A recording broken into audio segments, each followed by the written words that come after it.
22 जानेवारीला राम जन्मभूमीवर होणाऱ्या श्रीराम ललांच्या प्राणप्रतिष्ठेच्या पार्श्वभूमीवर विश्व हिंदू परिषद, बजरंग दल आणि राष्ट्रीय स्वयंसेवक संघाचे कार्यकर्ते शिर्डीतील दलित बांधवांमध्ये पोहोचले आणि शिर्डीच्या भीमनगरमधील समाज मंदिरामध्ये बुद्धवंदना करून प्रभू श्रीरामाच्या प्रतिमेचे पूजन केले व दीपोत्सव साजरा केला। यावेळी रामयुगातील दलित समाजाचे योगदान आणि महत्त्व राष्ट्रीय स्वयंसेवक संघाचे योगेश कुमावत यांनी समजावून सांगितले। आणि संपूर्ण शिर्डी शहरातलं छोटं मोठं मंदिर, कुठलंही मंदिर असो, परिसरातील कुठलंही ठिकाण असो, त्या ठिकाणी दीप प्रज्वलनाचा कार्यक्रम करणं, देवाची पूजा अर्चा करणं असा कार्यक्रम संपूर्ण शिर्डी शहरात संपन्न होतोय। आणि त्याच निमित्ताने आपण सुद्धा आज आपल्या शिर्डी शहरातील भीमनगर परिसरातील समाज मंदिरामध्ये तथागत भगवान गौतम बुद्ध यांना प्रथमतः आपण वंदना केली आज, आणि ही वंदना करून आपण दीप प्रज्वलनाचा कार्यक्रम या ठिकाणी संपन्न करणार आहोत। आपल्या सर्वांना माहिती आहे की प्रभू श्री रामचंद्रांचं मंदिर निर्माण व्हावं याकरता संपूर्ण भारतातील संपूर्ण स्तरातील संपूर्ण समाजाचा सहभाग या गेल्या 500 वर्षांमध्ये राहिला आहे। यामध्ये भारतातल्या प्रत्येक नागरिकाची ही इच्छा होती की रामाचं मंदिर उभं राहिलं पाहिजे, आणि आज ते सर्वचं स्वप्न 500 वर्षानंतर साकार झालेलं आहे। आणि त्या मंदिरात भगवान प्रभू रामललांची मूर्ती ही प्रतिष्ठित झालेली आहे। आपल्या भारताचं दुर्दैव म्हणावं लागेल की एक काळ होता की त्या ठिकाणी नाशिकमधील घटना आहे, आपले सर्वांचे पूजनीय वंदनीय डॉक्टर बाबासाहेबजी आंबेडकर यांनी जो लढा दिला अस्पृश्यते विरोधात, जातीभेदाविरोधात, त्यात त्यांनी अनेक आंदोलनं केले। त्या आंदोलनातील एक भाग होता की काळाराम मंदिरामध्ये प्रवेश। हिंदू समाजाचं दुर्दैव म्हणावं लागेल की त्या काळातले जे कोणी हिंदू समाजाचं नेतृत्व करणारे होते किंवा त्या काळात जे कोणी धर्ममार्तंड होते, त्यांनी खूप मोठी चूक केली। त्यांच्या त्या चुकीचा परिणाम आपल्या देशातल्या अनेक समाजातील घटकांवर झाला।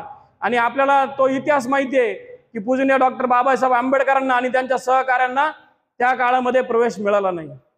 आपल्या दृष्टीने अत्यंत दुर्दैवी घटना आहे। परंतु आज आपण बघू शकतो की डॉक्टरांना राम मंदिरात प्रवेश मिळाला नाही, परंतु भगवान प्रभू श्रीराम स्वतः डॉक्टरांपर्यंत आज या ठिकाणी चालत आलेले। प्रभू श्रीराम आज डॉक्टरांच्या सोबत या ठिकाणी विराजमान झालेले आणि त्यांची पूजा आपण सर्वजण मिळून करतोय। ज्या वेळेस 1992 साली बाबरी ढाचा उद्ध्वस्त करण्यात आला, आणि बाबरी ढाचा उद्ध्वस्त केल्यानंतर ज्यावेळी तिथं भगवान रामाचं छोटं मंदिर बांधण्यात आलं, छोट्या टेंटमध्ये रामाला ठेवण्यात आलं, तर त्या टेंटची पहिली वीट किंवा शिलान्यासाची पहिली वीट कोणी जर ठेवली असेल तर ते रामचंद्रजी चौपाल म्हणून होते, की ते दलित समाजातील एक व्यक्ती होते, आणि त्यांना तो मान सन्मान रामाने त्या काळात मिळवून दिला। तो काही ठरवून नव्हता, तो काही कसल्या प्रकारची योजना नव्हती, योगायोग रामाची कृपा, जी झालेली चूक होती हिंदू समाजाकडनं ती दुरुस्त करण्याची एक कृपा आशीर्वाद रामानेच केला त्यावेळेस, आणि रामचंद्रजी चौपाल यांच्या हस्ते त्यावेळेस शिलान्यास झाला। दुसरी आजची जर आपण आजच्या राम मंदिराच्या प्राणप्रतिष्ठा सोहळ्याचं बघितलं तर देशभरामधनं 11 कुटुंब या गर्भगृहामध्ये पूजेसाठी उपस्थित होते। तर त्या उपस्थित कुटुंबांमध्ये एक मुंबईतील खारघर येथील कांबळे दाम्पत्य सुद्धा होतं। प्रभू रामचंद्रानेच या हिंदू धर्मात झालेली चूक आणि त्यांच्या बाबतीत घडलेली चूक आज आणि 1992 साली दुरुस्त करून आणलेली आहे। रामचंद्रांनी त्यांच्या आयुष्यामध्ये संपूर्ण समाज जोडण्याचं काम केलं। मग अगदी त्यांच्या वनवासातील जर प्रसंग आपण बघितले तर अगदी केवटापासून ज्यांनी त्यांना नौकेतनं शरयू नदी पार करून दिली, केवट होता, कोळी समाजातला होता, त्याला स्वतःच्या गळ्याशी लावलं। तृतीयपंथी होते, तृतीयपंथींच्या बाबतीत असं म्हटलं जातं की रामाने निरोप देताना म्हटलं की आता इथं जमलेल्या सर्व स्त्री आणि पुरुषांनी आपापल्या घरी जावं, मी आता वनवासात चाललोय, माझ्यासोबत कोणी येऊ नये। सर्व आणि स्त्री पुरुष निघून गेले। राम ज्यावेळेस 14 वर्षानंतर वनवास संपून परत आले, त्या ठिकाणी तृतीयपंथी आपले बांधव त्या ठिकाणी उभे होते। अरे राम, म्हटलं तुम्ही इथं का थांबले? ते म्हटले रामाला की तुम्ही म्हटले की सर्व स्त्री आणि पुरुष घरी निघून जा, तर आम्ही ह्या दोन्ही स्तरामध्ये बसत नाही म्हणून आम्ही थांबलो। मग राम त्यांच्या त्या भक्तीवर प्रसन्न झाले आणि रामांनी त्यांना आशीर्वाद दिला की कुठलंही मंगल कार्य हे तुमच्या आशीर्वादाशिवाय पूर्ण होऊ शकत नाही। तुमचे आशीर्वाद ज्या मंगल कार्याला मिळेल ते मंगल कार्य निश्चितच यशस्वी होईल, असा आशीर्वाद भगवान रामचंद्रांनी त्यांना दिला। रामचंद्रांनी वनवासामध्ये निषाद राज असतील, वनवासी समाजाचे ते राजे होते, आदिवासी समाजाचे ते राजे होते, त्यांनी रामांची व्यवस्था राहण्याची केली आणि रामाच्या पायापाशी बसायला लागले. रामांनी त्यांना उठवलं आणि त्यांनी म्हटले की तुम्ही राजा आहात आणि एक राजा दुसऱ्या राजाच्या सोबत बसतो, तो खाली बसत नाही. आणि स्वतःच्या सोबत स्वतः ज्या ओट्यावर बसले होते त्या ओट्यावर निषाद राजाला बसवलं आणि त्यांच्याकडनं जो काही पाहुणचार होता तो घेतला.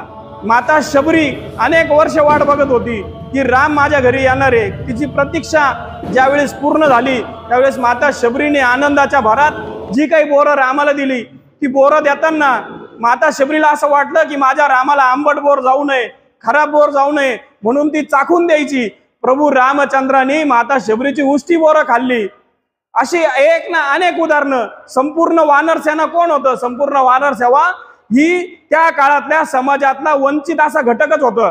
वानर, वनात राहणारा नर, असं त्याची एक आपण व्याख्या करू शकतो. जर आपण रामायणाचा अभ्यास केला तर वानर म्हणजे प्रत्यक्षात माकडं नव्हती, परंतु प्राण्यांचे मुखवटे लावून युद्ध करणं, समोरच्याला घाबरण्यासाठी ती एक पद्धत त्या काळात होती, असे विश्लेषक विश्लेषण करत असतात. तर अशा संपूर्ण वंचित घटकाला रामांनी सोबत गेलं. आणि जो रावण, जो अत्याचारी होता, की जो फक्त व्यक्तिगत पातळीवर अत्याचारी नव्हता, यथा राजा तथा प्रजा अशी आपल्याकडे म्हण आहे. आणि मग रावण जसा वागायचा तशाच त्याच्या प्रजेतली लोक वागायची.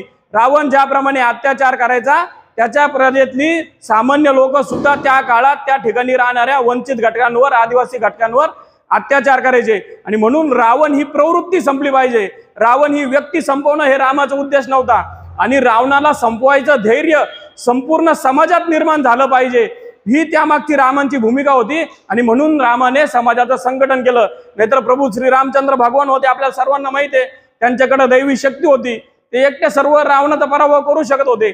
पण समाजात पुन्हा रावण निर्माण होऊ नये, रावणाची प्रवृत्ती निर्माण होऊ नये, म्हणून समाज जागृती करण्याचं काम प्रभू रामचंद्रांनी केलं आणि त्यातनं संपूर्ण समाज संघटित केला.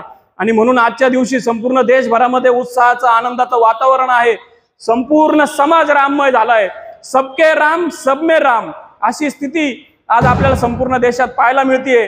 आणि या निमित्त आपण सर्वजण समाज मंदिरात एकत्र आलो. या ठिकाणी आपण बुद्ध वंदना केली, भगवान गौतम बुद्धांची वंदना केली, डॉक्टर आंबेडकरांना वंदन केलं, संत चोखामेळा जे पांडुरंगाचे निस्सीम असे भक्त होते त्यांचंही वंदन आज आपण केलं आणि प्रभू श्री रामचंद्रांचंही वंदन केलं. या दिवसाच्या निमित्ताने इथे जमलेल्या आणि येथील संपूर्ण शिर्डी शहरातल्या सर्व नागरिकांना मी या दिवसाच्या निमित्ताने, या प्राणप्रतिष्ठा सोहळ्याच्या निमित्ताने सर्वांना परत एकदा शुभेच्छा देतो, सर्वांचं अभिनंदन करतो आणि माझं बोलणं थांबवतो. जय श्रीराम. भगवान गौतम बुद्ध की, पूजनीय डॉक्टर बाबासाहेब आंबेडकर यांचा, सियावर रामचंद्र की, संत चोखामेळा महाराज की.